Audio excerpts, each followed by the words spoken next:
Hello दोस्तों, नमस्कार। SM किसी चैनल में मैं आप सब लोगों का दिल से बहुत बहुत स्वागत करता हूं। सो दोस्तों, इस वीडियो में हम लोग कवर करेंगे लगभग 7 से 8 इंपॉर्टेंट स्टॉक्स एंड उनसे जुड़ी हुई ज़बरदस्त इंपॉर्टेंट बातें। तो चलिए सबसे पहले तो स्टार्ट करेंगे। आज के दिन इंडेक्स के ऊपर हमारा फोकस था बिल्कुल अमेरिकन बाजार का। जो डाउ जोन्स था, नैस्डैक की बात करें, उन्होंने फ्राइडे के दिन की जो क्लोजिंग थी बिल्कुल न्यूट्रल दी थी। मतलब जहाँ से शुरुआत वहीं पे अंत, मतलब पॉइंट में बाजार जस्ट यहाँ पे चल रहा था। तो आज के दिन हमारा बाजार कैसा चलेगा इसके ऊपर हर किसी का यहाँ पे फोकस था। सो अगर हमारे बाजार की बात करें तो आज के दिन आपने देखा ही होगा, वॉलेटिलिटी जबरदस्त देखने को मिली। शुरुआत जैसे एक्सपेक्ट किया था वैसे ही था, बिल्कुल प्रीवियस क्लोजिंग के ही करीब मतलब ओपनिंग हम लोगों को देखने को यहाँ पे मिली थी। मतलब अगर मैं आप लोगों को दिखा दूं तो ये देखिए, आप नीचे चेक भी कर सकते हैं। प्रीवियसली क्लोज हुआ था 19,745 एंड ओपनिंग देखिए 748। तो अमेरिकन बाजार की अगर हम लोग बात करें, उसका कोई भी प्रभाव देखने को नहीं मिला। तो हमारी भी ओपनिंग वैसे ही देखने को मिली। उसके बाद बाजार में ट्रेडिंग होते हुए देखने को मिली। बट येस, कुछ इंपॉर्टेंट ट्रिगर पॉइंट थे जिसके ऊपर हम लोगों का फोकस था। एंड कल के दिन मेरे वीडियो में, आखिरी वाला वीडियो में भी मैंने आप लोगों को बताया था कि ये एक पॉइंट है जिसके चलते मतलब बोल सकते हैं ना कि मतलब बाजार का एक सिरदर्द बना हुआ है। वो कौन सा पॉइंट, उसके ऊपर भी आएंगे। बट पहले हम लोगों ने क्या किया था, दो इंपॉर्टेंट इंजिन्स को हम लोग चेक कर रहे हैं। निफ्टी 50 अगर ये आपको पता ही है, अगर ये प्लेन है तो उसका एक इंजन कौन सा है, आईटी वाला, और दूसरा इंजन एफएस, फाइनेंशियल सर्विसेज। तो इनका आज कैसा रहा परफॉर्मेंस, तो आप वो देख सकते हैं। निफ्टी आईटी की अगर हम लोग बात करें तो बिल्कुल न्यूट्रल ही रहा, लाल रंग देखने को मिलता है। तो इसका अर्थ नहीं कि बहुत बड़ी गिरावट हुई है, 0.09 मतलब कुछ भी नहीं। मतलब ये भी न्यूट्रल रहा, शांत रहा। एंड निफ्टी फाइनेंशियल सर्विसेज की भी बात करें, बिल्कुल शांत रहा, कुछ भी नहीं, 0.15। एंड उसी को चलाने वाला जो दूसरा इंडेक्स होता है बैंक निफ्टी, तो वो भी हम कह सकते हैं बिल्कुल पॉइंट में यहाँ पे चल रहे थे। तो इसलिए हमारा निफ्टी का भी परफॉर्मेंस ओवरऑल अगर आप देखोगे आज के दिन तो कैसा था, तो ये देखिए बिल्कुल पॉइंट में ही देखने को यहाँ पे मिला है।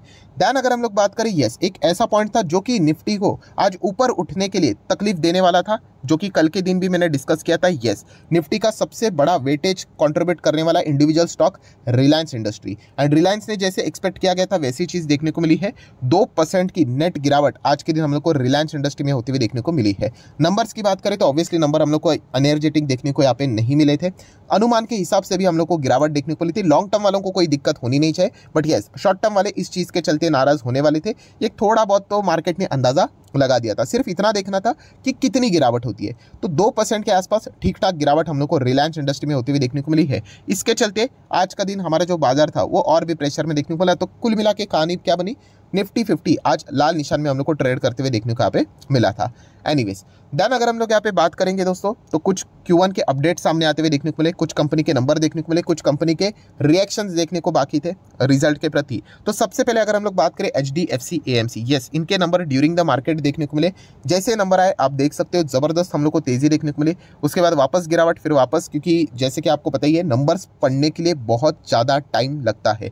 ये जो भी रिएक्शंस होते हैं ना दोस्तों, ये फटाफट, ये एक जस्ट ओवरव्यू होता है। ओवरव्यू क्या होता है, फटाफट देखते हैं कि कंपनी का रेवेन्यू कितना बड़ा है, प्रॉफिटेबिलिटी कितनी बड़ी है, EPS कितना बड़ा है। ये एक पहला अनुमान होता है, उसके हिसाब से ट्रेडिंग यहाँ पे की जाती है। सो HDFC AMC की अगर मैं नंबर की बात करें तो ठीक ठाक ही नंबर्स हम लोग को देखने को यहाँ पे मिल चुके हैं। जैसे कि अगर हम लोग ईयर ऑन ईयर बेसिस की बात करें तो अच्छा खासा प्रॉफिट में हम लोग को जंप देखने को यहाँ पे मिला है। कंसोलिडेटेड नेट प्रॉफिट 477 करोड़ के आसपास हम लोग को जाते हुए देखने को यहाँ पे मिला है। वही कंसोलिडेटेड प्रॉफिट पिछले टाइम के क्वार्टर में 314 करोड़ हम लोग को देखने को यहाँ पे मिल रहा था। सो ठीक परफॉर्मेंस यहाँ पे चलते हुए देखने को मिला है। बट येस, अभी तक देखा गया तो AMC कंपनीज को जो वैल्यूएशन मिलनी चाहिए थी, वैल्यूएशन मतलब ठीक है, मतलब देखा गया तो कैसा होता है कि इंडस्ट्री 10x हो गई, हम बोल सकते हैं कि चलो कुछ ठीक नहीं चल रहा है करके, बट एटलीस्ट स्टॉक डबल तो चले, इतना तो चलना यहाँ पे चाहिए था। बट वैसा कुछ भी परफॉर्मेंस अभी तक देखने को नहीं मिला। बीच बीच में थोड़ी सी जंप आती रहती है, बट उसके बाद ये वापस कूल ऑफ यहाँ पे हो जाता है। कंपनी बुरी नहीं है, बट एंटायर इंडस्ट्री में फिलहाल तो यही चीज़ें चलती हुई देखने को मिल रही है। तो क्या इस नंबर के बाद HDFC AMC में तेजी आएगी, ये देखने वाली बात यहाँ पे जरूर बनती है। देन हम लोग बात करेंगे रिलैक्सो फुटवेयर, इसके भी नंबर ड्यूरिंग द मार्केट ही आए हैं। ड्यूरिंग द मार्केट नंबर आने के चलते आप देख सकते हो 2-2.25% की तेजी भी देखने को यहाँ पे मिली है। नंबर्स की बात करें, ठीक ठाक नंबर्स हम लोग को देखने को मिले हैं। जैसे अगर हम लोग बात करें पिछले टाइम कितना था, 38 करोड़ के आसपास का प्रॉफिट था, जो कि 45% बढ़कर इस वक्त 56 करोड़ के आसपास देखने को यहाँ पे मिल चुका है। सो ओवरऑल अगर हम लोग बात करें, आप सभी लोगों को पता ही है रिलैक्सो या फिर जितने भी फुटवेयर कंपनीज थी उनको 2 झटके लगे थे। सबसे पहले GST यहाँ पे हम लोग को बढ़ते हुए देखने को मिला था। टैक्सेशन बढ़ना आपको पता ही है, चीज़ों को महंगा कर देता है, क्योंकि कंपनी अपने मार्जिन को मेंटेन करने के लिए जो भी मतलब बात होती है वो कस्टमर के और पास ऑन कर देती है, खुद वो बेयर नहीं करती है, ठीक है। एंड उसी के साथ साथ इन्फ्लेशन भी बढ़ते हुए देखने को मिला, तो इसके चलते जो फुटवेयर के प्राइजेस थे वो बहुत शूट अप हुए। एंड अगर इतने प्राइजेस अगर बढ़ेंगे तो डिमांड तो ऑटोमेटिकली कम होगा ही। एंड इसी चीज़ के चलते इनके सेल्स भी हम लोग को ड्रॉप होते हुए देखने को मिले थे। बट ये कोई इनका इंटरनल इशू नहीं था। एंटायर अगर आप फुटवेयर इंडस्ट्री को चेक करोगे, इसका जो क्लोज कॉम्पिटिटर है बाटा, उसकी भी हालत हम लोग को सेम ही देखने को यहाँ पे मिली थी। बट अगर हम लोग अभी के नंबर की बात करें तो बाजार ने इस नंबर को थम्स अप यहाँ पे दिया है, कंपनी बुरी ने, ऑलरेडी मैं आप लोगों को ये बता चुका हूँ। देन अगर हम लोग बात करेंगे दोस्तों, तो आज के दिन एक स्टॉक जरूर रडार के ऊपर था, वो था आरती ड्रग्स। नंबर्स की बात करें, ना तो रेवेन्यू ना तो कंपनी का प्रॉफिट अच्छा था, बट फिर भी कल के दिन मैंने आप लोगों को बताया था कि इस कंपनी में जोरदार धमाका होना तय है, क्योंकि इनका जो बायबैक देखने को मिला है वो लगभग है 75% के प्रीमियम की ओर। इसी चीज़ के चलते आप देख सकते हैं बहुत सारे एएमओ ऑर्डर्स यहाँ पे लगने वाले थे। सैटरडे के दिन भी मैंने एक वीडियो बनाया था, आप सभी लोगों को पता है, स्टॉक मार्केट क्लासेस उस चैनल के ऊपर। तो जैसे कि मैंने आप लोगों को कुछ पॉइंट्स बताए थे कि शेयर भागने से पहले आप कैसे ट्रैक कर सके, तो उसमें भी मैंने आप लोगों को एक इनडायरेक्टली हिंट दिया था। वो यही स्टॉक था दोस्तों, आरती ड्रग्स, जो कि आज आप देख सकते हो 18.25% तेज होते हुए देखने को मिला है। नो डाउट 18.25% पूरा तो फायदा यहाँ पे नहीं मिलेगा, क्योंकि गैप अप के हिसाब से अगर आप कैलकुलेट करके भी देखोगे, फिर भी 6% के आसपास के रिटर्न्स अगर हम लोग एकदम एक्सट्रीमली ही पकड़ कर चले, तो इतना तो यहाँ पे जिन्होंने इंट्रा यहाँ पे किया होगा ट्राई, उनको तो यहाँ पे ज़रूर मिला होगा। हालांकि मैं इंट्राडे से रिलेटेड ज़्यादा चीज़ें यहाँ पे डिस्कस नहीं करता, क्योंकि हम इन्वेस्टर है करके। बट यस, इसी चीज़ के चलते आरती ड्रग्स में तेज़ी देखने को मिली है। अभी कोई यही पूछेगा सर कि अभी जाना चाहिए, देखिए दोस्तों, बोनस बायबैक स्प्लिट डिविडेंड ये कभी आपका टारगेट होना ही नहीं चाहिए, ठीक है। एंड इस चीज़ के लिए अगर कोई जाता है ना, तो वो एक ट्रेडिंग के पॉइंट ऑफ व्यू से अगर जा सकता है, इन्वेस्टमेंट के पॉइंट ऑफ व्यू से हिसाब से तो वो जाना ही नहीं चाहिए, क्योंकि ये जो आज के दिन एंट्री होती है ना, वो एक ट्रेडर की एंट्री होती है, ट्रेडर इसका फायदा उठाकर निकल जाएगा। ये पॉइंट भी हम लोग को पता है यहाँ पे होना चाहिए। आरती ड्रग्स देखा गया तो बहुत ही एक्सट्रीम वॉलेटाइल वाला स्टॉक है। मतलब अगर आपको इतना सीसॉ मतलब रोलर कोस्टर जो राइड होते हैं, वो अगर आपको मतलब झेलने की आदत है, तो फिर आप इनके बारे में, ऐसे स्टॉक्स के बारे में विचार कर सकते हैं। बट जिन लोगों को इस प्रकार के वॉलेटिलिटी पसंद यहाँ पे नहीं होती है, उनको दिक्कत हो जाती है, तो ऐसे स्टॉक से फिर उन्होंने दूरी बना के रखनी चाहिए, क्योंकि ये आप देख सकते हैं, देखिए स्टॉक इस प्रकार से चलते हैं, ठीक है। जब तेज़ी आती है तो कोई सवाल नहीं पूछते, जैसे गिरावट हो जाती है तो उनको डर लगना एक स्वाभाविक बात यहाँ पे होती है। तो ये पॉइंट भी आप लोगों को पता होना चाहिए। देन अगर हम लोग बात करेंगे दोस्तों, तो येस बैंक के नंबर हम लोगों ने देखे थे। येस, Q4 से बेटर नंबर तो हम लोग को Q1 के जरूर देखने को मिले, इतना तो मैंने आप लोगों को बताया था। बट येस, ओवरऑल बाजार को ये नंबर कोई पसंद नहीं है। मतलब ये डिसाइड कौन करता है, जिन्होंने ज़्यादा पैसा यहाँ पे लगा के रखा हुआ होगा, कि वो अनुमान यहाँ पे लेकर चल रहे थे कि ऐसे ऐसे नंबर आना चाहिए, तो उस हिसाब से उनको नंबर अच्छे नहीं लगे, तो उन्होंने 3.5% की गिरावट के साथ आज हम लोग को इसका परफॉर्मेंस देखने को यहाँ पे मिला है। मतलब उन्होंने प्रॉफिट बुकिंग यहाँ पे की होगी।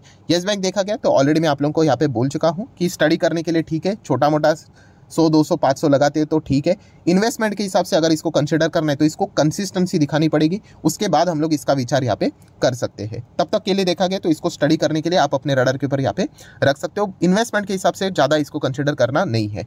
देन अगर हम लोग बात करेंगे KPIT टेक, यस, 1000 रुपये के आसपास ये बिल्कुल चल रहा था, और 1000 एक बहुत ही इसका मेजर सपोर्ट लेवल हम लोग को देखने को मिलता था, क्योंकि जो टेक्निकली हम बातें देखते हैं वो ऐसे ही होती है, एक साइकोलॉजिकल लेवल भी होता है। तो अगर ये इसके नीचे यहाँ पे फिसल जाता तो दिक्कत हो सकती थी, बट नहीं, 1000 के लेवल के हिसाब से ही यहाँ पे ज़बरदस्त हम लोग को बाइंग, बीच में थोड़ा सा हम लोग को गिरावट जरूर देखने को यहाँ पे मिला था। ओपनिंग जो हुई थी वो एक्जैक्टली 1005 पे होते हुए देखने को मिली थी, बट बीच में ये स्टॉक हम लोग को 961 तक जाते हुए देखने को मिला था। बट उसके बाद ज़बरदस्त बाइंग यहाँ पे आते हुए देखने को मिली, एंड फिलहाल जो क्लोजिंग हुई है वो अभी भी 1000 के ऊपर ही देखने को यहाँ पे मिल रही है। देखा गया तो स्टॉक फंडामेंटली कोई पुअर नहीं है, बट येस, JP मॉर्गन की रिपोर्ट के बाद ये हम लोगों को ज़्यादा चीज़ें होती हुई देखने को मिली कि उन्होंने तो सीधा 50% क्रैश का दावा यहाँ पे किया है। हालांकि इसका अर्थ ये नहीं होता कि स्टॉक ज़रूर 50% यहाँ पे क्रैश होगा ही होगा करके, राइट। बहुत बार वो सही भी जा चुके हैं, बहुत बार वो गलत भी जा चुके हैं। हमारा एक ही काम है कि ओवरऑल कंपनी कैसे है, तो कंपनी तो बहुत ही फैंटास्टिक है, बाकी तो चीज़ें यहाँ पे चलती रहेगी। अभी टाटा एल्क्सी की बात की थी कि वो 50-60% गिरेगा करके, एंड एक्चुअल में वो 50% ऑलमोस्ट गिरा भी था।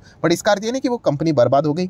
अगर वो गिर जाता है तो इन्वेस्टर के लिए हमेशा विन विन सिचुएशन होती है, क्योंकि उनको वही स्टॉक सस्ते दाम में खरीदने का मौका मिल जाता है। देन अगर हम लोग यहाँ पे बात करेंगे दोस्तों, तो यस, आज के दिन का सबसे इंपॉर्टेंट स्टॉक, इंपॉर्टेंट मतलब ITC। तो ITC की अगर हम बात करें, 2 ब्रेकिंग न्यूज़ देखने को मिले। उसमें से पहली ब्रेकिंग न्यूज़ है दोस्तों, यस, HUL ये FMCG के नंबर 1 कंपनी हुआ करती थी, तो अभी यहाँ पे हम लोग को देखने को नहीं मिल रहा है। अभी ITC ने इसको यहाँ पे बीट किया था, अभी ये ज़बरदस्त क्रैश हुआ था। मैं एक बार वापस चेक कर लेता हूँ क्या वापस HUL नंबर 1 बना है कि नहीं।